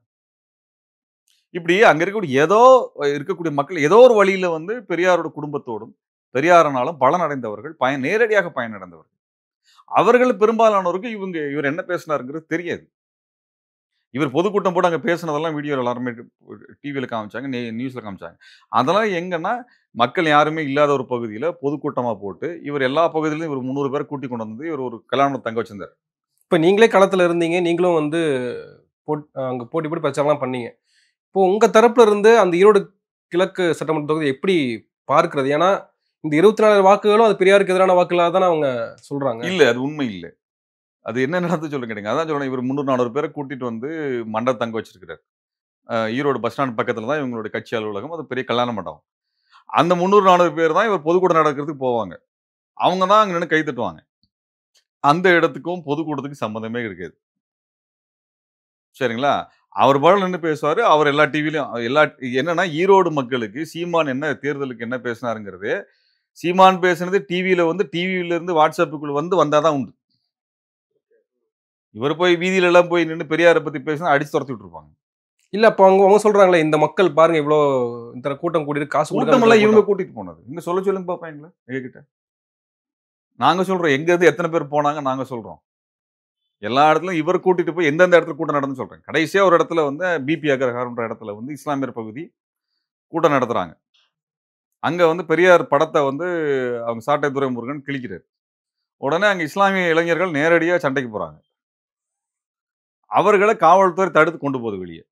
சீமான் வந்து அங்க எப்படி போனாருன்னா, அவருடைய தம்பிகள் ஒரு 50, 100 பேரு, ஒரு 100 போலீஸு. இவர் அப்படியே போய் ஒரு இடத்துல பொதுக்கூட்டத்துல மேடையில நின்னு பேசுவாரு. பேசிட்டு அப்படியே ரூமுக்கு போய் தங்கிருவாரு. அங்க ஒரு 100 பேர் போலீஸ் வந்து பாதுகாப்பு இருக்கும். இதுதான் நடந்தது. அவர் எங்கேயெல்லாம் போய் ஒண்ணும் கேட்கவே கிடையாது. அவருக்கு வந்து இந்த விவரங்கள் தெரியாததுனால, சரிங்களா? இப்ப நீங்க வந்து அங்க திமுக எந்த பிரச்சாரமும் செய்யல. திமுக எந்த பிரச்சாரமும் செய்யல. சரிங்களா? இவர் இந்த மாரி பேசினாருன்னு கூட அவங்க சொல்லல. பெரியாரிய உணர்வாளர்கள், பெரியாரிய செயல்பாட்டாளர்கள், தந்தை பெரியார் திராவிட கழகத்தினுடைய தோழர் கோவை ராமகிருஷ்ணன், இவங்க தான் வந்து அங்க பரப்புரை செய்துட்டு இருந்தாங்க. தமிழா தமிழா பாண்டியன், இது போன்ற இல்ல, தோழர்கள் நாம் தமிழருக்கு இடையூறா இருந்தீங்களா? தந்தை பெரியார் திராவிட கழகத்துக்கும் நாம் தமிழருக்கும் இடையே சண்டை அப்படின்னு மிகப்பெரிய அளவுக்கு ஃபிளாஷ் நியூஸ் ஆச்சுல. அது ஏன் நடந்தது? ஏன் தந்தை பெரியார் திராவிட கழகத்தை நோக்கி அவங்க 2 பேர் நின்னு நோட்டீஸ் குடுத்துட்டு இருந்தவங்கள போய் 2 பேர் நோட்டீஸ் குடுக்குறாங்கல்ல. அத போய் 10 பேர் சேர்ந்து இவங்க போய் மறிக்கிறதுக்கான காரணம் ஏன் வந்துச்சு? ஏன் அந்த பதட்டம் வந்துச்சு? அதே இடத்துல எங்களோட வண்டியும், வாகனமும் அந்த பக்கம் போகும். எங்ககிட்ட இதே மாரி பிரச்சனை பண்ண வந்தாங்க. சரிங்களா? எண்ணிக்கைய பார்த்ததுக்கு அப்புறம் அமைதியா இருந்தாங்க. நாங்க ஒரு 50, 100 பேர் இருந்தோம். சரிங்களா? இதே பெரியார் தீக்கால அவங்க தோழர்களோட இருக்கிற சமயத்துல போயிருந்தாங்கன்னா, அது வந்து மரியாதை வேறையா மாறியிருக்கும் உங்களுக்கு. 2 தோழர்கள் தனியா நின்னு நோட்டீஸ் குடுத்துட்டு இருந்தாங்க. அவங்ககிட்ட தான் போய் பிரச்சனை பண்ணாங்க. என்னன்னா, இவர்களால இந்த பரப்புரையினால, அவங்கனால போய் மக்கள போய் சென்று சேர முடியல. இவங்க நெனச்ச நான் பெரியார எதிர்த்து பேசினா, நான் வந்து ஓட்டு வாங்கினேன். அப்படிலாம் எங்கேயும் போய் நின்னு ஈரோட்டுல நின்னலாம். ஈரோட்டுல தமிழ்நாட்டுல எங்க போய் நின்னாலுமே மக்கள் வேற மாரி தான் நடத்தும். அப்புறம் மக்கள்லாம் எப்படி பார்த்துட்டாங்க. 24,000 வாக்குகள்ன்ற ஒரு கேள்வி வந்துட்டே இருக்குல்ல. இல்லைங்க. ஒண்ணு வந்து என்னன்னா, உங்களுக்கு வந்து அடிப்படையில இந்த மாரி ஒரு பேசினாது அப்படிங்கிறது தெரியாத மக்கள் பெரும்பாலும் ஒரு ஒரு ஒரு கணிசமான மக்கள் இருக்கிறாங்க. பாரதிய ஜனதா கட்சிக்குன்னு ஒரு ஓட்டு விகிதம் அங்க இருக்குது. பார்ப்பனர்கள் அங்க இருக்கிறாங்க. சரிங்களா? அப்புறம் ஜாதி சங்கங்கள போய் பேசினாங்க. அங்க வேட்பாளர் அங்க என்ன சாதி பெரிய அளவுக்கு எண்ணிக்கையில இருக்குதோ, அந்த சாதிய பார்த்து தான் வேட்பாளர் நிறுத்தப்பட்டாங்க. அவர் இன்னும் வெளியில இருந்து கதையெல்லாம் பேசலாம். வெளியில ஒரு வேற டயலாக்லாம் பேசலாம். அவரு அத சொன்னா அப்புறம் அவர் எந்தெந்த தொகுதியில யார் யாரு என்னென்ன ஜாதிய பார்த்து நின்னாரு? அவரு எங்க போய் நின்னாரு? சட்டமன்ற தேர்தல்ல எங்க போய் நின்னாரு அவரு? 2021ல? திருவொற்றியூர். ஆ. அங்க அவர் சாதிய சேர்ந்தவங்க இல்லையாம்மா? சொல்லுங்க பாப்போம். பேசுவோமா? அவரும் சாதி எங்க தனக்கான ஆள் இருக்காங்கன்னு பார்த்துட்டு தான் போய் தேர்தல் நின்னவரு அவரு. அவர் ஒண்ணும் அப்படியெல்லாம் இது பண்ணிலாம் போய் நிக்கல. சரிங்களா? அதனால அவங்க அதெல்லாம் பார்த்து, அதுல போய் பேசி, அதுல வாங்குகின்ற கணிசமான வாக்குகள் தான் வாங்குனாங்க. நம்ம என்ன எதிர்க்கட்சிகள் எதுவுமே நிக்கல. நீங்க தான் நான் சொல்றேங்க, மே 14 தெளிவா சொல்லுது. திமுகவிற்கு சாதகமான ஒரு அரசியலை செய்யக்கூடியவர் சீமான். பெரியார பத்தி இவ்வளவு பேசியிருக்கிறாரு. கைது பண்ணாங்களா? இல்ல. ஏதாவது ஒரு நடவடிக்கை எடுக்கப்பட்டுச்சா? அவர் பேசுவதை தடுப்பதற்கு ஏதாவது வேலை பார்த்தாங்களா? இவ்ளோ அவதூறு பண்ணியிருக்கிறான். குறைந்தபட்சம் அந்த காணொளி, அவதூறா வந்த காணொளி தடுப்பதற்கு ஏதாவது வழி நடந்ததா? எதுவுமே இல்ல. நீங்க விமர்சனம் பேசினா, அது வந்து நீங்க கருத்துரிமை கணக்குல பேசலாம். அவதூறு பேசுறது இருக்கு இல்லையா? பெரியார் சொல்லாத ஒண்ண நீங்க எல்லா இடத்துலயும் போட்டு பரப்புறதுக்கு அனுமதிச்சிருக்காங்கல்ல. நிறுத்தலல்ல. அவர் என்ன ஜனவரி முதல் வாரத்துல பேச ஆரம்பிச்சாரு. தேர்தல் முடியிற நாள் வரைக்கும் பேசிட்டு இருக்கிறாரு. 1 மாசம் பேசுறாரு அவரு. இத்தனைக்கும் திமுக அனுமதிச்சது. சரிங்களா? அதே மாதிரி திமுக மீதான விமர்சன பூர்வமான எந்த போராட்டத்தையும் சீமான் எடுத்தது கிடையாது. எதையும் அவர் எடுத்தது கிடையாது. சீமானுடைய அனைத்து கூட்டங்களுக்கும் அனுமதி இருக்கும். அதே கோரிக்கைகள், அதே நிகழ்வுகள் மே 14க்கும் செய்யுதுன்னா, மே 14க்கு அனுமதி இருக்காது. நாங்க திமுகவோட இந்த ஆட்சி காலத்துல 4 ஆண்டு ஆட்சி காலத்துல, நானா குறைந்தபட்சம் 6 வழக்கு வாங்கியிருக்கேன். எதுக்கு? மக்கள் போராட்டத்துக்கு. சீமான் மாதிரியான இந்த வழக்குல அவதூறு சொல்லி அதுக்காக வந்த வழக்க சொல்லல. போராட்டத்துல 6 வழக்குகள் குறைந்தபட்சம் நான் வாங்கியிருக்கேன். எனக்கு தெரிந்த 6 வழக்குகள். இன்னும் எத்தன வழக்கு வந்ததுன்னு எனக்கு தெரியாது. என் மீது அதிமுக ஆட்சி காலத்துல போடப்பட்ட விசாரணை கமிஷன் இருக்கு இல்லைங்களா? சிபிசிஐடி விசாரணை கமிஷன் என் மேல் போடப்பட்டது. அதை வந்து திமுக அரசு நீக்கலையே. இன்னும் அதே சிபிசிஐடி விசாரணை நடந்துட்டு தான் இருக்குது. இன்னுமே தனிப்பட்ட விசாரணை நடக்குது. இன்னும் வந்து குடும்பங்கள் விசாரணைக்கு உட்படுத்தப்படுகின்றன. உறவினர்கள் விசாரணைக்கு உட்படுத்தப்படுறாங்க. இன்னைக்கும் தொடர்ந்துட்டு தான் இருக்குது. இப்ப நாங்க திமுகவாக நிக்கிறோமா? அல்லது இவர் நிக்கிறாரா? இல்ல இப்போ நாம் தமிழருக்கு திமுக உதவி செய்கிறது அப்படின்ற விமர்சனத்தை முன்வைக்கிறீங்க. இல்ல, உங்களுக்கு அந்த அவங்களுக்குள்ள விமர்சனம் பெரிய முரண்பாடு. வெளியில ம். பேசுவாருங்க. ம். அது நீங்க வந்து திமுகவ பொதுவா திட்டுறது வேற. ஆட்சியில செய்யக்கூடியது. இப்ப நாங்க மின்சாரத்துக்காக கேள்வி கேட்டிருக்கிறோம். மாஞ்சோலை பிரச்சனைக்காக கேள்வி கேட்டிருக்கோம். நீங்க மீனவ பிரச்சனைக்கு நடவடிக்கை எடுக்கலங்கிற கேள்வி கேட்டிருக்கோம். சாதி பிரச்சனைக்கு நடவடிக்கை எடுக்கலங்கிற கேள்வி கேட்டிருக்கோம். ஒப்பந்த ஊழல் சம்பந்தமா சண்டைக்கு வந்து போராட்டத்துல நின்னுருக்கிறோம். இப்படி இத்தனை விஷயங்களுக்கு வந்திருக்கிறோம். ஆனா என்ன சொல்லுவாங்க, நீங்க வந்து திமுகவிற்கு ஆதரவானான்னு தெளிவா இது வந்து ஒரு திட்டமிட்ட பரப்புரை. இல்ல ஈரோடு கிழக்கு தொகுதியில நான் பொலிட்டிக்கல் ஆர்கனைசேஷனுக்கு என்ன வேலை? இல்ல மே 17 இயக்கத்துக்கு என்ன வேலை? இவங்க தேர்தலை புறக்கணித்த பெரியார் வழியில் வந்தவங்க தானே. இவங்க ஏன் வந்து திடீர்னு நீங்க போட்டி போடுறாங்க? அப்படின்ற கேள்வி முன்வைக்கப்படுதுல்ல. அடிப்படையில வந்து நீங்க தேர்தல்ல வந்து எல்லாருமே மக்களுக்கு நான் என்ன செய்ய போறேன்னு வாக்குறுதியை மட்டும் பேசிட்டு போறதோட சரி. அதிகபட்சம் தனிநபர்களாக ஒரு குற்றம் சொல்லிட்டு போவாங்க. மக்கள் கிட்ட அந்த 4 ஆண்டுகள் அல்லது 5 ஆண்டுகளில் எந்தெந்த திட்டங்கள் தவறாக கொண்டு வரப்பட்டன? திட்டமிட்டு எதெல்லாம் மக்களுக்கு சுமையாக மாத்தப்பட்டது? மக்களுக்கு எதிரான திட்டங்களை எப்படி கொண்டு வந்தாங்க? அப்படிங்கிறது அந்த கட்சியை பற்றியான 5 ஆண்டு கால அவர்களுடைய நடவடிக்கைகளை எடுத்துச் சொல்ல வேண்டிய பொறுப்பு இயக்கங்களுக்கு இருக்கிறது. இதை பொதுவா கட்சிகள் பண்றதில்ல. நான் வெளிப்படையாவே பல சமயம் சொல்றது தான். எங்கள எந்த தொலைக்காட்சியிலும் கூப்பிடுறதில்ல. கடந்த 6 வருடமாக எந்த தொலைக்காட்சியிலும் கூப்பிடுறதில்ல. இதனால என்ன நினைக்கிறேன், போராட்டத்துலலாம் நீங்கலாம் இப்ப வர்றதே இல்லையே! நீங்கலாம் எங்க போயிட்டீங்கன்னு கேட்பாங்க. தொலைக்காட்சி எங்கள கூப்பிடுறதில்ல. காரணம் வந்து, அங்க கட்சிகள் மட்டும் தான் விவாதத்துக்கு உட்கார்ந்திருக்கிறாங்க. தொலைக்காட்சி விவாதத்துல. ஒரு கட்சி இன்னொரு கட்சி வந்து ரொம்ப கேள்வி கேட்காது. அதிகபட்சமா சண்டை போட்டுட்டு போயிருவாங்க. இந்த கட்சி என்ன தவறு செஞ்சாங்க, இந்த கட்சி என்ன தவறு செஞ்சாங்கன்னு வெளிய சுட்டி காட்டக்கூடிய பொதுவான நபர்கள், சமூக செயல்பாட்டாளர்கள் தொலைக்காட்சி விவாதங்கள்ல இப்ப கிடையவே கிடையாது. நான் மட்டும் சொல்லல. இன்னைக்கு பொதுவான செயல்பாட்டாளர்கள் எத்தனையோ பேர் வந்திருக்கிறோம். தோழர் முகிலன் போன்றவர்கள், அவங்களுக்கு வந்து பேராசிரியர் ஜெயராமன் போன்றவர்கள், சுப உதயகுமார் இவங்கெல்லாம் இன்னைக்கு எங்கேயாவது பார்த்திருக்கீங்களா? கடந்த சமயத்துல எல்லாம் வந்திருக்கும். இவ்வளவு என்ன இப்ப பெரியாரை பற்றி சீமான் அவதூறா பேசினார். இல்லைங்களா? இந்த அவதூறா பேசுனதுக்கு நேரடியாக கேள்வி கேட்க போனவர் யாரு? கோவை ராமகிருஷ்ணன். அவர் தான் முதல் நடவடிக்கை எடுக்கிறார். நேரா உண்மைய சொல்லுங்கன்னு சொல்லி கேட்கிறார். அதுல தான் வந்து ஒரு நெருக்கடி அவருக்கு உண்டாக ஆரம்பிக்குது. அதுக்கப்புறம் நாங்க வந்து அத எதிர்த்து பேசுறோம். எங்களுடைய நிலைப்பாட சொல்றோம். அப்ப நீங்க பதில் சொல்லுங்கன்னு சொல்லி விவாதத்துக்கு அழைக்கிறோம். அவர் பதில் சொல்லல. அப்ப பெரும் அளவுக்கு பெரிய முற்றுகை நடந்தது. என்ன சொன்னாங்க, நீங்க 50 பேர் வரீங்களா, 100 பேர் வரீங்களான்னு சொன்னாங்க. அன்னைக்கு 3000 பேர் வந்தோம். கைதானோம். நடந்தது. இதற்கு பிறகு தான் எல்லாருடைய அறிக்கைகளும் தீவிரமான அறிக்கைகள் வர ஆரம்பிக்குது. எடுத்து பார்ப்போம். சரிங்களா? எல்லாருமே ஒரு கடுமையான எதிர்ப்பை பதிவு பண்ண ஆரம்பிக்கிறாங்க. அன்றையிலிருந்து இன்றைக்கு வரை நடக்கக்கூடிய பெரியாரை பற்றி சீமான் அவதூறு பேசியது பற்றியான தொலைக்காட்சி விவாதங்களில் நாங்களோ அல்லது கோவை ராமகிருஷ்ணனோ நீங்க பார்த்திருக்கீங்களா? இதுவரைக்கும் எங்கள அழைக்கப்பட்டதே கிடையாது. ஆனா நாங்க தான் நின்னு சண்டை போட்டுருக்கிறோம். தோழர் கோவை ராமகிருஷ்ணன் நேரடியா போயிருக்கிறார். நாங்க நேரடியா முற்றுகை போராட்டம் நடத்தியிருக்கோம். சரியா? இந்த கடை வந்து முற்றுகைக்கு வந்து நின்னாங்க. என் வீட்டுக்கு வந்து நின்னாங்க.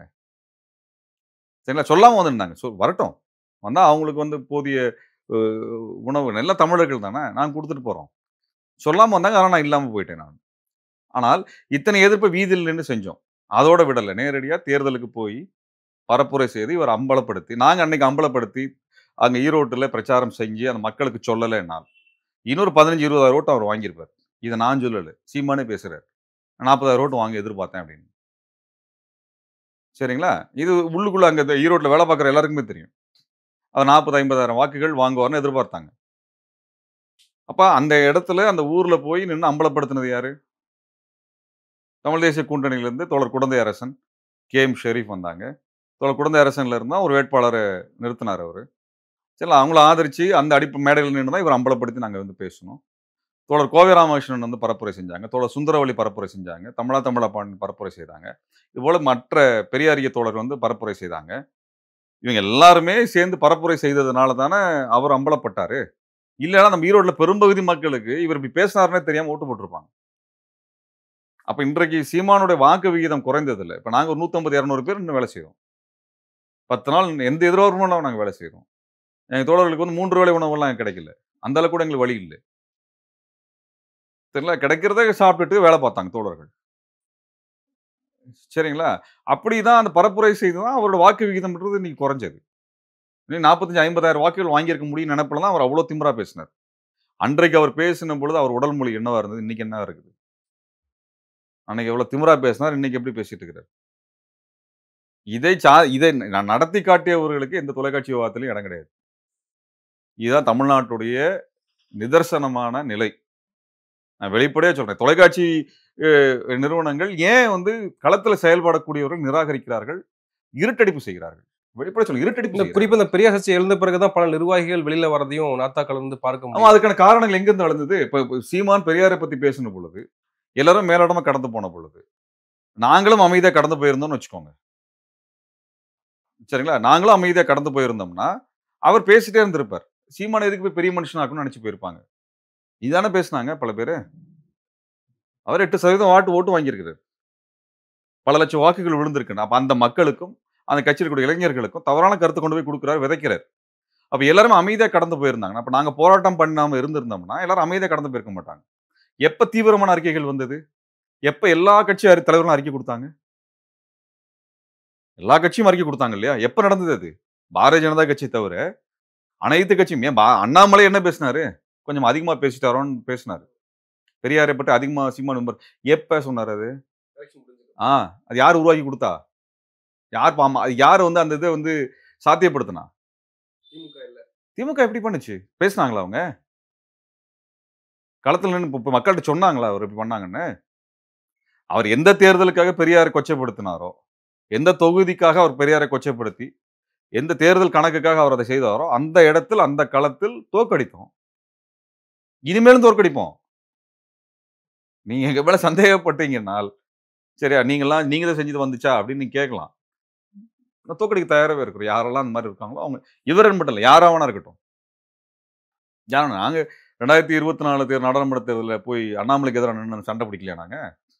அன்னைக்கு ரவுடி பிரச்சாரம் பண்ற அடிக்கிறதுக்கு வந்தாங்கல்ல, நின்னோம்ல அன்னைக்கு. தோழர் நின்னாங்கல்ல, பெண் தோழர்கள் வரைக்கும் எல்லாருமே நின்னோம்ல. உதகையில போய் பிரச்சாரம் பண்ணோம். எல்லா இடங்கள்லயும் பிரச்சனை பண்ணாங்க. பிரச்சனை நடுவுல நின்னு தான் நாங்க பரப்புரை செஞ்சோம். எந்த இடத்துல பிரச்சனைக்கு இல்லாம, இவங்க நெருக்கடிக்கு இல்லாம, இவங்க மிரட்டல், உருட்டலுக்கெல்லாம் பயப்படாம அ பண் அந்த பயப்படாம நின்னு பண்ணோமே, எந்த இடத்துல பின் வாங்குனோம் நாங்க? எந்த இடத்துல நாங்க பின் வாங்குனோம்? இப்போ மீண்டும் இந்தி திணிப்பு, மும்மொழி கொள்கை அப்படின்றது கிளம்பியிருக்கு. மத்திய அமைச்சர் தர்மேந்திர பிரதானினுடைய ஸ்டேட்மெண்ட்டுக்கு பிறகு, நீங்க வந்து ஒத்துக்கிட்டு கையெழுத்து போட்டா மட்டும் தான் நாங்க ஃபண்ட் அனுப்புவோம். அதுவரைக்கும் ஃபண்ட் கிடையாதுன்னு சொன்ன பிறகு தான் அது பூதாகரமா பேசப்படுது. இப்போ மீண்டும் பாஜக இல்ல அவங்க என்ன சொல்றாங்க, காங்கிரஸ் அன்றைய காலகட்டத்தில பண்ணுச்சு. மும்மொழி கொள்கை திணிப்பு பண்ணாங்க. ஆனா நாங்க அப்படி கூட பண்ணல. மும்மொழி கொள்கையில 3வது எந்த லாங்குவேஜ் வேணா எடுத்துக்கங்க. அதுக்கு ஹிந்தி கட்டாயம் இல்ல அப்படின்ற ஒரு விஷயத்த சொல்றாங்க. நீங்க எப்படி அத பார்க்கிறீங்க? 3வதாக எந்த மொழிய வேணா படிக்கலாம்னா, காஷ்மீரி மொழிய கத்துக் குடுக்க சொல்லுங்க. கேந்திரிய வித்யாலயால. பஞ்சாபிய கத்துக் குடுக்க சொல்லுங்க. அஸ்ஸாமிய கத்துக் குடுக்க சொல்லுங்க. பெங்காலிய கத்துக் குடுக்க சொல்லுங்க. நாகா மொழிய கத்துக் குடுக்க சொல்லுங்க. மணிப்புரிய கத்துக் குடுக்க சொல்லுங்க. தெலுங்க கத்துக் குடுக்க சொல்லுங்க. அல்லது கன்னடத்த கத்துக் குடுக்க சொல்லுங்க. மலையாளத்த கத்துக் குடுக்க சொல்லுங்க. மராத்திய கத்துக் குடுக்க சொல்லுங்க. இல்ல அதுக்கெல்லாம் ஒடியா ஆசிரியர் வேணும்ல. பண்ண சொல்லுங்க. அப்புறம் என்ன 3வது எந்த மொழியில இப்ப எதுக்கு கதை பேசுறீங்க? இந்தி தானே கத்துக் குடுத்தீங்க 3வது மொழி எல்லா கேந்திரிய வித்யாலயாலயும். சிபிஎஸ்சில இந்திய தானே எல்லா இடத்துலயும் வாத்தியாரா வச்சிருக்கிறீங்க. எல்லா சென்ட்ரல் கவர்ன்மென்ட் ஆஃபீஸ்லயும் ஹிந்தி கத்துக்கோங்கன்னு சொல்லி தானே போர்டு போட்டு எழுதி வச்சிட்டு இருக்கிறீங்க. அப்புறம் என்ன எல்லா மொழியும் கத்துக்கலாம்னு கதை விட்டுட்டு இருக்கிறீங்க. அந்தமான்ல இருக்கக்கூடிய நிக்கோபரி மொழி எல்லாம் இருக்குது. போட சொல்லுங்க. யார்ட்ட அந்த கதை விடுறானுங்க? தமிழ்நாட்டு மக்கள் வந்து வடநாட்டு மக்கள் மாதிரி கோமியத்த குடிச்சா நல்லதுன்ற மாதிரி குடிக்கிற ஆளுங்க கிடையாது. வடநாட்டுல பேசுற மாதிரிலாம் இங்க பேசக்கூடாது. இங்க மக்களுக்கு தெளிவா தெரியும் எது இருக்குன்னு. நான் 3வது மொழியா எத வேணா படிக்கலாமா அப்படின்லாம் சொன்னா, சரி வேணா எங்களுக்கு காஷ்மீரி, பஞ்சாபி, பங்காளி, அசாமி அப்படி ஏதாவது கத்துக் குடுக்க சொல்லுங்க. அது இல்ல. அப்ப இது திட்டமிட்டு எங்களுக்கு ஹிந்திய கொண்டு வந்து திணிக்கக்கூடியது. இப்போ அடிப்படையில தமிழ்நாட்டுக்குள்ளார ஒரு 50, 60 லட்சம் பேர் வட இந்தியர்கள் வேலை செய்றாங்க. மார்வாடிகள் கணக்கு எடுத்துட்டோம்னா, அது இன்னும் ஒரு 20, 30 லட்சம் பேர் இருக்கிறாங்க. இவங்க எல்லாம் தமிழ் கத்துக்க வேண்டிய தேவை இருக்குது. அப்ப நீங்க உத்தரப்பிரதேசம், பீகார், குஜராத், ராஜஸ்தான்ல தமிழ் பள்ளிக்கூடத்த ஆரம்பிங்க. அவர்கள் தமிழ்நாட்டோட வணிகம் பண்ணணும். இப்ப நீங்க வந்து நேரா வந்து வேலை செய்யக்கூடிய தொழிலாளர்கள் மட்டும் இல்லைங்க. இங்க இருக்கக்கூடிய பெரிய டெக்ஸ்டைல் கடைகள்லாம் இருக்குதுல்ல. போத்தீஸ், சரவணா ஸ்டோர்ஸ், சென்னை சில்க்ஸ்லாம் எங்க போய் வாங்குறாங்க? வடநாட்டுல தானே போய் வாங்குறாங்க. வாங்குறாங்கன்னு என்ன அர்த்தம்? நம்ம தான் இங்க பிசினஸ் தர்றோம் அவங்களுக்கு. இல்லையா? அப்ப அவங்க தமிழ் கத்துக்கணும்ல. நம்ம தானே அவங்களுக்கு சோறு போடுறோம். காசு தர்றோம். தமிழ் கத்துக்க சொல்லுங்க. அங்க தமிழ் பள்ளிக்கூடத்துக்கு ஏற்பாடு பண்ணுங்க. தமிழை கட்டாய மொழியா கொண்டு வாங்கங்க. நான் இவ்வளவு பேருக்கு வேலை தர்றோம்ல. நமக்கு என்ன பிரச்சனைன்னா, நம்ம வரி மூலமாக குறைந்தபட்சம் 3 லட்சம் கோடி ஒவ்வொரு வருடமும் தர்றோம். இல்ல இப்ப பாஜக தமிழ்நாட்டுல வர வேண்டிய தேவை இல்ல அப்படின்றதுக்காக வந்து இப்ப கூட இன்னைக்கு நிவாரணத் தொகையெல்லாம் அறிவிச்சிருக்காங்க. அசாம், நாகாலாந்து, தெலுங்கானா, ஆந்திரா போன்ற மாநிலங்களுக்கு பேரிடர் நிதின்னு ஒதுக்கியிருக்காங்க. இன்னைக்கு தமிழ்நாட்டுக்கு ஒதுக்கப்படல. இது பல மாதங்களாக நிதி கேட்டுட்டே இருக்காங்க. இப்ப எந்த நிதியுமே ஒதுக்கப்படல அப்படின்றப்போ நம்ம ஒரு விஷயம் இருக்குல்ல. இப்ப சி ஓட்டர் கருத்து கணிப்பு எடுத்து நாங்க இப்போ தேர்தல் நடந்தா கூட மீண்டும் பாஜக வருவதற்கான வாய்ப்புகள் இருக்கு அப்படின்றத சொல்லி காட்டுறாங்கல்ல. இந்திய அளவுலங்களா? இந்திய அளவுல நாங்க ஓட்டிங் வரப்போறோம். மிஷின் இருக்கிற வரைக்கும் பிஜேபி வர்றதுக்கு வாய்ப்பு அதிகம் தான். அதுதானே உண்மை. இப்ப உங்க மேல சந்தேகம் வருதுன்னு என்ன பண்ணணும்? நீங்க தான் ராமர் வழியில வந்தவராச்சே. நெருப்புல சீதை இறக்கி விட்டார்ல ராமரு. இல்லையா? ராமர் வழியில தானே வந்தீங்க. சரி. எல்லாத்துக்கும் உங்க மேல சந்தேகம் வந்திருக்குது. சரிப்பா நான் வந்து இவிஎம் மிஷின் வேணாம்ப்பா. பேலட் பாக்ஸ்லயே போடுப்பான்னு சொல்ல வேண்டியது தானே? நீ தான் அவ்வளவு உத்தமனாச்சே ராமன் மாரி. பண்ண சொல்லுங்களேன். சீதா பிராட்டிய நெருப்புல இறக்கி விட்ட மாரி. சரிங்களா? உங்களுக்கு இதே போல வழியில வந்து நான் வந்து வாக்கு செலுத்துகின்ற எந்திரத்தை எடுத்துவிட்டு நான் வந்து வாக்கு சீட்டுல வந்து பண்றேன்னு சொல்லுங்க. இல்ல ஒத்துக்கிட்டு கையெழுத்து தான் போட்டுருங்களேன்ப்பா, பணம் வேணும்ல ஆட்சி ரன் பண்றதுக்கு இல்லைங்க. அப்படின்ற இது வந்து இப்ப இப்ப இந்தி திணிப்ப நம்ம எப்படி பார்க்கணும்னா, நம்ம கடந்த காலத்துல இருந்து இப்ப வேறொரு நிலை வந்திருக்கு. இப்ப எல்லாருமே என்ன பேசுறாங்கன்னா, அந்த காலத்துல அப்படி இருந்தது பண்ணாங்க. இன்னைக்கு தேவை இருக்கு அப்படின்ற மாரி பேசுறாங்க. இது அடிப்படையில அந்த இது இல்ல.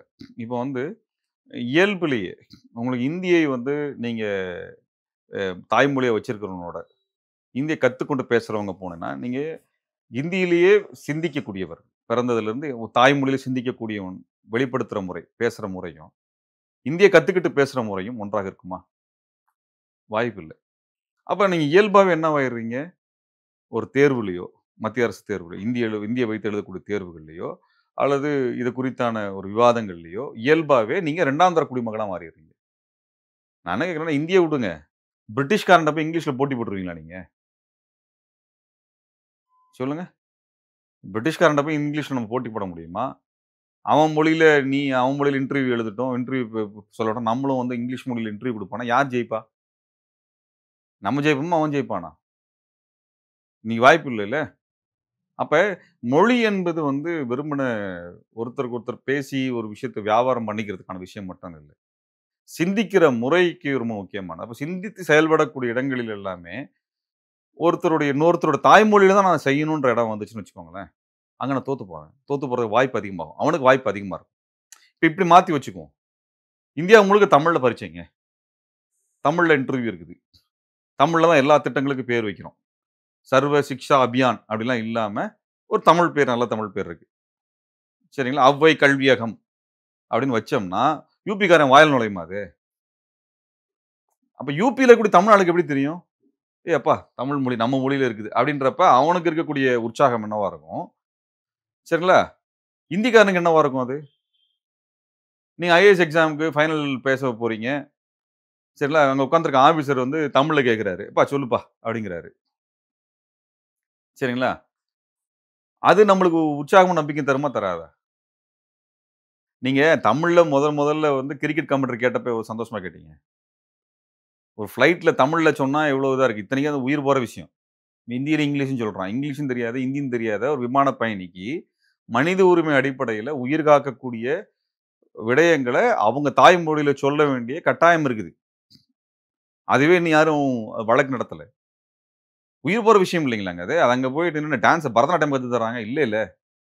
விமானத்துல ஏதாவது பிரச்சனை வந்துச்சுன்னா, நீ எப்படி ஆக்ஸிஜன மாட்டுறது? எப்படி தண்ணிக்குள்ள விழுந்துச்சுன்னா நீ வந்து உன்னுடைய ஸ்விம் சூட் என்னவா மாத்தணுங்கிறதுக்கு, அந்த ஸ்விம்மிங் எக்யூப்மென்ட் இத எப்படி பயன்படுத்தணும்னு சொல்லி தர ஒண்ணு தானே. அது ஏன் என் தாய்மொழியில சொல்லி தர மாட்டேங்குது? கோயம்புத்தூருக்கும் சென்னைக்கும் போற ஃப்ளைட்ல வந்து ஹிந்தியில சொல்லிட்டு இருக்கிற, இல்லையா? இது இங்கேயும் தூத்துக்குடிக்கும் போற ஃப்ளைட்ல இங்கிலீஷ்ல சொல்லிட்டு இருந்து, ஹிந்தியில சொல்லிட்டு இருந்தேன்னா, அப்ப இது போன்ற இடங்கள்ல எல்லாம் நீங்க 2ஆம் தர குடிமக்களா நடத்தப்பட்டுட்டே இருக்கிறீங்க. இப்ப நீங்க பார்த்தீங்கன்னா, இங்க ரிலையன்ஸோட விளம்பரம் வருது. மத்த விளம்பரங்கள் வர பார்த்தா, ஹிந்தியில சொல்றக்கூடிய அந்த ஸ்லோகன சரிங்களா? வாசகத்த இங்கிலீஷ்ல எழுதுறானுங்க. அப்ப இங்கிலீஷ் படிச்சவனுக்கு ஹிந்தி தெரியலன்னா அதுவும் புரியாது. சரிங்களா? ஹிந்தி தெரியாதவனுக்கு இங்கிலீஷ் தெரிஞ்சிருந்தா அதுவும் புரியாது. இல்ல ஹிந்தியே தெரிஞ்சவனுக்கு இங்கிலீஷ் தெரியலனாலும் புரியாது. கரெக்ட்டுங்களா? ஆனா, ஏன் ஒரு கம்பெனிக்காரன் இங்கிலீஷ்ல ஹிந்தி வார்த்தைய பயன்படுத்தி எழுதுறான்? சரிங்களா? உங்களுக்கு இங்கிலீஷ் தெரிஞ்சிருக்கு. ஆனா ஹிந்தி ஹிந்தி தெரியலனா புரியாதுங்க. உங்களுக்கு ஹிந்தியே தெரியுது. ஆனா இங்கிலீஷ் தெரியல. அப்பவும் புரியாதுங்க. உங்களுக்கு வந்து ஹிந்தியும் தெரியாது, இங்கிலீஷும் தெரியாது. புரியாதுங்க. அப்புறம் ஏன் வந்து ஒரு ஒரு பிசினஸ்காரன் தான் பிசினஸ் போணும்னு பார்ப்பானா? அல்லது இத பண்ணுவானா? இது ஏன் செய்றான்? என்ன காரணம்னா, ஹிந்தி அப்படிங்கிற வார்த்தைகள நார்மலைஸ் பண்றாங்க. இயல்பானதா மாத்துறாங்க. புரியுதுங்களா? இப்ப தமிழ் வாசகத்த நீங்க உத்தரப்பிரதேசத்துல இங்கிலீஷ்ல எழுதி போட்டிருந்தான்னு வச்சுக்கோங்க. இல்ல இப்போ ஒரு வார்த்தை சொல்லிட்டேன். நீங்க நார்மலைஸ் பண்றாங்கன்னு நீங்க சொல்றீங்க இல்லையா? இப்போ வந்து அ தனியார் பள்ளிகள்ல, பிரைவேட் பள்ளிகள்ல, பெரிய இடத்து பசங்கலாம் படிக்கிற பள்ளிகள்ல வந்து மும்மொழி கொள்கை அப்படின்றது இயல்பா இருக்கு. அது ஏன் அரசு பள்ளியில இருக்கக்கூடாது? அப்படின்ற ஒரு கேள்விய முன்வச்சுட்டே இருக்காங்கல்ல. இப்ப என்னன்னா, இவங்க சொல்லக்கூடியத எடுத்துக்குவோம். பெரிய பெரிய பணக்கார பள்ளிக்கூடங்கள்ல தானே ஹிந்தி சொல்லி தரணும். அந்த பள்ளிக்கூட பசங்க எல்லாம் வந்து வட இந்தியால வேலை பார்க்குறானுங்களா? சொல்லுங்க. அவங்க வந்து அரசு பள்ளிக்கூடங்கள்ல இருக்கக்கூடியது இல்லாம, ஏன் சிபிஎஸ்இக்கு போறாங்க? அப்படின்னானா, அது இந்திய அளவிலான தேர்வுகள். எழுதுவதற்குரிய அந்த கல்லூரிகள்ல இந்திய அரசினால் நடத்தப்படக்கூடிய கல்லூரிகளில் இருக்கக்கூடிய நுழைவுத் தேர்வுக்கான ஒரு பாடத்திட்டமா அது இருக்குது. அந்த ஐஐடியோ, என்ஐடிஸோ அல்லது இந்த மாதிரியான நிறுவனங்களுக்கு படிக்க போகணும்னு நினைக்கக்கூடிய அ மாணவர்களுக்காக அந்த பாடத்திட்டத்துக்கு ஏற்ப அது இருக்குது. அதனால அது உயர்ந்ததுங்கிற அர்த்தம் இல்ல. அங்க இருக்கக்கூடிய எக்ஸாம் பேட்டர்னுக்கு இது இருக்குது. தமிழ்நாட்டில இருக்கக்கூடிய கல்லூரிகளுக்கான எக்ஸாம் பேட்டர்னுக்கு தமிழ்நாட்டினுடைய பள்ளி கல்விகள் இருக்குது. இது 2 தான் வித்தியாசம் அதுல இருக்கு. சரிங்களா? நீங்க ஐஐடியில, என்ஐடியில போகக்கூடியவனெல்லாம், அல்லது இந்தியாவுடைய நேஷனல் இன்ஸ்டிடியூஷன்ஸ்ல போகக்கூடியவனெல்லாம், நார்த் இந்தியால போய் ஹிந்தியில பேசி பிசினஸ் கிடைக்கணுங்கிறதுக்காக போறானா? அல்லது வேலைவாய்ப்பு கிடைக்கணும்னு போறானா? ஐஐடியில படிக்கிறவனுக்கு ஹிந்தி தெரிஞ்சதுங்கிறனால வேலை கிடைக்குதா? இல்ல ஐஐடியில படிச்சாங்கிறதுக்காக வேலை கிடைக்குதா? யாருக்கு அதுல பூ சுத்துறானுங்க? ஹிந்தி படிச்சதுங்கிறனாலலாம் வேலை இல்ல. நீ இன்ஜினியரிங் படிச்சீங்கங்கிறனால தான் உங்களுக்கு வேலை கிடைக்குது. சரிங்களா? ஹிந்தி படிச்சா வேலை கிடைக்கும்னா 12ஆம் கிளாஸோட நிறுத்திட்டு போ வேண்டியது தானே, வேலை குடுக்க வேண்டியது தானே எங்களுக்கு. இல்லைங்களா? 12ஆம் கிளாஸ் வரைக்கும் தானங்க உங்களுக்கு Hindi. BE, BA, BSc, BCom, எம்பிபிஎஸ்ல ஹிந்தி இருக்குதா? இல்ல. அப்ப ஹிந்தி படிச்சா வேலை கிடைக்கும்னா 12ஆம் கிளாஸ் வரைக்கும் தான் ஹிந்தி. 12ஆம் கிளாஸ் படிக்கிற பையன வந்து நீ சாஃப்ட்வேர் இன்ஜினியரா வச்சிருவியா? இல்ல சிஇஓ வச்சிருவியா? எம்டியா வச்சிருவியா? ஜெனரல் மேனேஜரா கொண்டு வந்து உட்கார வைப்பியா? என்ன வேலை வைப்ப? இப்ப அண்ணாமலை சொல்றாப்ல ஹிந்தி படிச்சா வேலை கிடைக்கும். வாழ்க்கை முன்னேறலாம் தமிழிசை அக்கா சொல்றாங்களே. நான் கேட்கிறேன் 12ஆம் கிளாஸ் வரைக்கும் ஹிந்தி இருக்குது. 12ஆம் கிளாஸ் வரைக்கும் நான் படிச்சுட்டு வந்து வந்தேன்னா, எனக்கு என்ன வேலை தருவீங்க? சீனியர் சாஃப்ட்வேர் இன்ஜினியர் தருவீங்களா? இல்ல ப்ராஜெக்ட் மேனேஜர் தருவீங்களா? அல்லது வந்து கார்டியா சர்ஜன் வேலை குடுப்பீங்களா? என்ன வேலை குடுப்பீங்க? படிப்பு 12ஆம் கிளாஸ் படிப்பு தானே. இந்த 12ஆம் கிளாஸ் வரைக்கும் ஹிந்தி படிக்கிறது எனக்கு பெரிய வேலை கிடைக்குது. நம்ம யாருக்கு அதுல சுத்துறானுங்களாமா அது? ஏதாவது லாஜிக் இருக்கா சொல்லுங்க? எம்பிபிஎஸ் படிச்சா வேலை கிடைக்கும்னு அர்த்தம் இருக்குது. பிஇ, பிடெக் படிச்சா வேலை கிடைக்கும்னு அர்த்தம் இருக்குது. இல்ல பிஹெச்டி ஹிஸ்டரி படிக்கிறீங்க, எக்கனாமிக்ஸ் படிக்கிறீங்கன்னா வேலை கிடைக்குதுன்னா அர்த்தம் இருக்குது. அல்லது பிகாம் படிக்கிறீங்க, சிஏ படிக்கிறீங்கன்னா வேலை கிடைக்குதுன்னு அர்த்தம் இருக்குது. அல்லது பிஎல், எம்எல் படிக்கிறீங்களா, வேலை கிடைக்குதுன்னு அர்த்தம் இருக்குது. ஹிந்தி படிச்சா வேலை கிடைக்கும். ஹிந்தி டிகிரியா? அது ஒண்ணும் டெக்னிக்கல் சப்ஜெக்ட்டா? அல்லது ஹியூமானிட்டீஸ் சப்ஜெக்ட்டா? அல்ல காமர்ஸ் இல்ல மற்ற சப்ஜெக்ட்டா? மாநிலங்களுக்கு பயணிக்கும்போது, பஸ்ல பார்க்கும்போது, இதெல்லாம் வந்து தெரிஞ்சு வச்சுக்கிறது அவசியம் தானே? மத்த ஊர்ல முதல்ல பஸ் விட சொல்லுங்க உத்தரப்பிரதேசத்துலலாம். உத்தரப்பிரதேச, பீகார்ல பஸ்ஸே கிடையாது இவனுங்க. அதான் ட்ரெயின்ல என்னமோ இடிச்சுன்னு போனான்னு பார்த்தோமே. முதல்ல அங்கெல்லாம் ரோடு போட்டு பஸ் போடுங்கடா. அப்புறமேல் நாங்க வந்து பஸ்ல என்னன்னு பார்த்து நாங்க வரோம்னா அப்புறம் பார்த்துக்குறோம். சரிண்ணா எங்க ஆளுங்க வந்து கார்ல போயிடுறாங்க. எங்களுக்கு அது போதும். எங்களுக்கு எங்க போகணும்னு தெரியுமா? இத்தனை ஆண்டு காலம் போயிருக்கிறோம். போய் பொழைக்க தெரியும். அது பொழைச்சோம். அங்க போய் உத்தரப்பிரதேசத்துக்கு போனா, எங்களுக்கு ஹிந்தி தெரியும்னா, ஹிந்தி படிச்சுக்குவாங்க. அது பண்ணணும். அதுலலாம் ஒண்ணும் தப்பு கிடையாது. அதெல்லாம் பண்ணிக்கிறாங்க. நான் பெங்கால் போறேன்னு வச்சுக்கோங்க. நான் எனக்கு எதுக்கு ஹிந்தி? நான் பெங்காலி படிச்சுட்டு போறேன். குறைஞ்சபட்சம் பெங்கால் படத்தையா சினிமா படத்த பார்க்கலாம். சத்யஜித் ரே படமா பார்க்கலாமா? இல்லையா? கர்நாடகா போனா கன்னடா மொழிய நான் படிச்சுட்டு போறேன். மலையாளம் போனா கேரளா போனா மலையாளம் படிச்சுக்கிறேன். ஆனா அவங்க கூட பேசலாம், உரையாடலாம், எல்லாம் பண்ணலாம்ல. எனக்கு என்னத்துக்கு ஹிந்தி? எனக்கு என்னத்துக்கு நான் இங்க இருந்து துபாய்க்கு போணும்னா, நேரா ஃப்ளைட் ஏறி இங்கருந்து நேரா துபாய்ல தான் போய் இறங்கணும். நான் எதுக்கு டெல்லி போயிட்டு அப்புறம் டெல்லியிலருந்து துபாய் போணும்? விகடனுடைய கேலி சித்திரம் ரேப்பர்ல போட்ட உடனே அது வந்து இன்னைக்கு அவங்களுடைய வெப்சைட்டே முடக்கியிருக்காங்க மத்திய அரசாங்கம். மத்திய அரசாங்கத்தினுடைய ஒரு அமைப்பு. இது எப்படி நம்ம எடுத்துக்கிறது? நீங்க எப்படி பார்க்க? நீங்களும் பல விகடனுடைய மேடைகள்ல ஏறி இருக்கீங்க. கண்டிச்சு நாங்க அறிக்கை போட்டிருந்தோம் அதுல. ரொம்ப மோசமான ஒரு நடவடிக்கை. ஒரு ஒரு ஒரு ஊடகத்தின் மீது நடத்தப்படுகின்ற கடுமையான தாக்குதலா பார்க்கிறேன். ஏன்னா நீங்க வந்து அந்த அத பத்தியான உங்க விளக்கத்த கேட்கலாம். தவறா இருக்குன்னா, அதன் மீதான நீங்க வழக்கு கூட போடலாம். சரிங்களா? ஆனால் அந்த இணையத்தையே முடக்குறதுன்றது இருக்கு இல்லையா? அது வந்து ரொம்ப ரொம்ப மோசமான ஒரு ஃபாசிஸ்ட் எலிமெண்ட் தான். நீங்க வந்து அந்த கருத்து தப்பு, அது கருத்த குடுத்து நீக்குறேங்கிறத நம்ம ஏத்துக்க மாட்டோம். ஆனா பத்திரிகையே முடக்குறதுன்னு ஒண்ணு இருக்கு இல்லையா? இணைய பத்திரிகையே முடக்குறதுன்னு ஒண்ணு இருக்கு இல்லையா? அது வந்து இருக்கிறது ரொம்ப மோசமான நடவடிக்கையா பார்க்குறேன். இது வந்து அவங்க பதட்டத்த காமிக்குது. பிஜேபியோட பதட்டத்த காமிக்குது. ஏன்னா அமெரிக்கால இருக்கக்கூடிய அமெரிக்கர்கள் மோடி விரும்புகிறார்கள் என்று சொல்லி தான் பெரிய பிரச்சாரம் பண்ணாங்க இந்தியாக்குள்ள.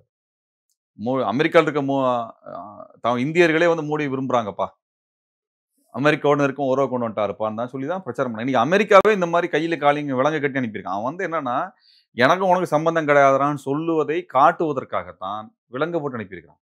நீங்க ஃப்ளைட்ல ஏறி உட்கார்ந்தோனே கையும் காலையும் கட்டி வைக்கணும்ன்றதோ, கிரிமினல் கிடையாது அவன். இமிகிரண்ட் தான். வேற மத்த நாட்டுக்குலாம் அவங்க அனுப்பல இப்படி. இந்தியாவுக்கு தான் கையும் காலையும் கட்டி அனுப்பியிருக்கான்னு என்ன அர்த்தம்னா, உலகத்துக்கு என்ன சொல்றான்னா, எனக்கும் இந்தியாவுக்கும் எந்த தொடர்பும் இல்லைன்னு சொல்றான். அப்புறம் எப்படி நீங்க பிரைம் மினிஸ்டர் அங்க போய் பேசலாம்? அமெரிக்காவுக்கு போலாம். அமெரிக்கால போய் பிரசிடென்ட் எப்படி பேசலாம், எப்படி உட்காரலாம்.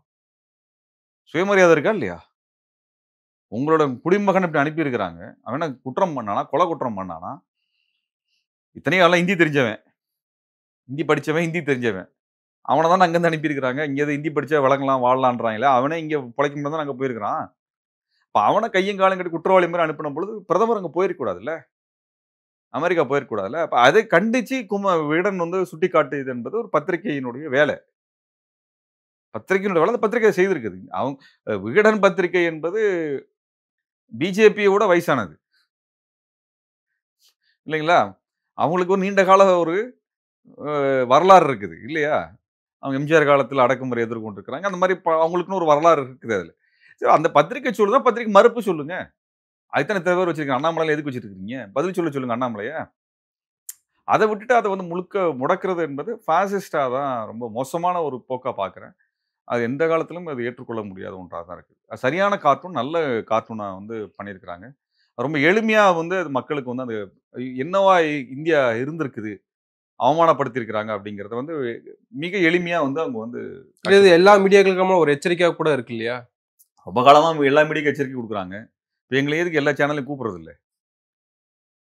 பிஜேபிக்காரன் சொல்றதுனால தான் சேனல்ல கூப்பிடுறது இல்ல. அது இப்ப கடைசில என்ன ஆயிருக்குது?